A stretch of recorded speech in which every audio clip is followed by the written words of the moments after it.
Oh, ayan, dito ako sa bahay. Tingnan nyo to. Balbakwa ng Iloilo, Ilonggo style.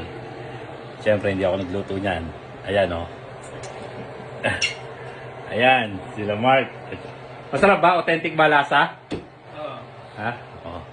Authentic daw. Tikman natin. Ha? Ito yung paa ng baka at saka balat. Diba? Sarap tignan. Tignan. Daming sili ah. May extra anis din. Parang lauyan. Ayan oh. Anong oras na oh? Mag-aalauna na. Mapapakain pa ng marami. Visit. Paano makakatulog?